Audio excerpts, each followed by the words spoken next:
everyone, welcome to the new video. And today we will discuss some questions that we can get based on errors and how to resolve them. So first question is that if we are getting 502 bad gateway error, it is through ingress. We have configured ingress and we are getting 502 bad gateway error. Then how we will resolve it?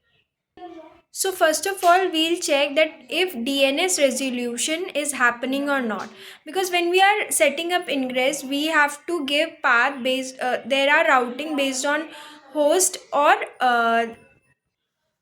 host and path based routing. So if it is able to resolve the DNS what a path we have given, we have to check that first. Second, we have to check the backend health, like if the services are up or running, or if there is some issue, the configuration is fine or not.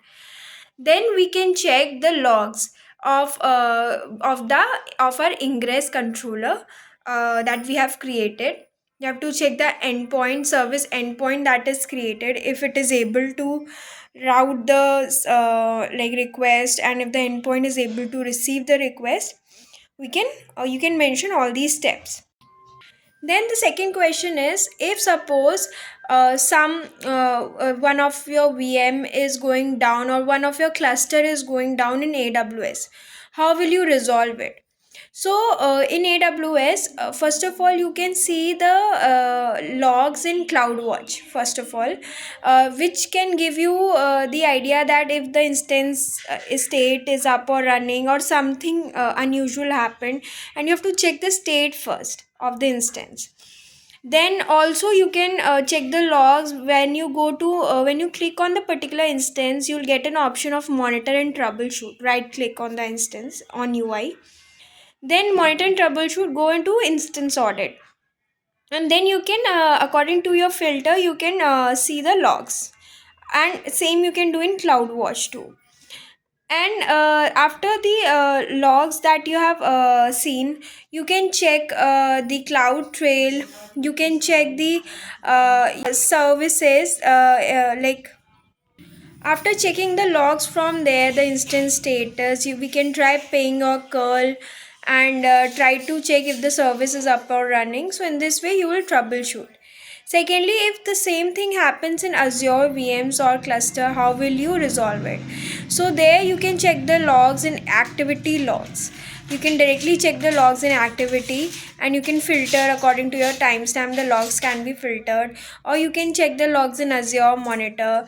Similarly, you have to check first the status of the VM, whether it is up or running, or there is some memory issue. So check the logs inside, like you can check the logs where you have mounted the logs.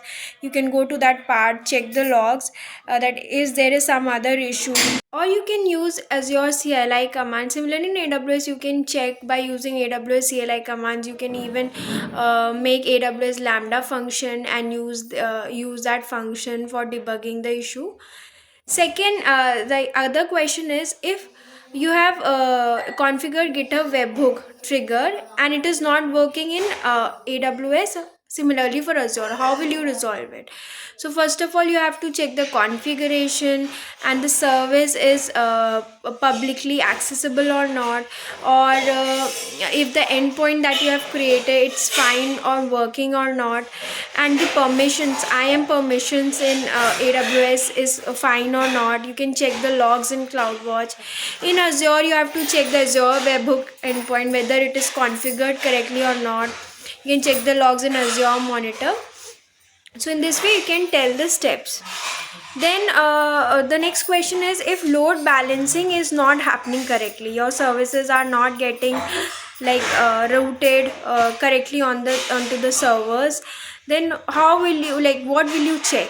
You have to check the target groups, whether it is configured correctly or not, or you have to check the security settings. You have to check the configuration, basically the backend configuration that you have done for your load balancer, is it correct or not, and according to the logs, the request, the limit that we have set, everything. After checking those, we have to resolve the issue. The next and the last question is, like, if you are using database service and there is some issue in that database, then what you have done, how will you recover that thing, how will you recover the data. So basically we should have a database backup already in place. And also the replica should be created, the replication should be done, so that if any such thing happens we can directly use those replicas. And backup should be there. And we should use the persistent storage, right, where even if something has happened our data is not lost. So yeah, you can tell all these steps. So yeah, that's all for today. And also I'll put all these questions which I have answered today in the description link, so that you can directly know the questions. And yeah, that's all for today. I hope it's helpful. We'll continue this series for a few days. So yeah, that's all for today's video. Bye.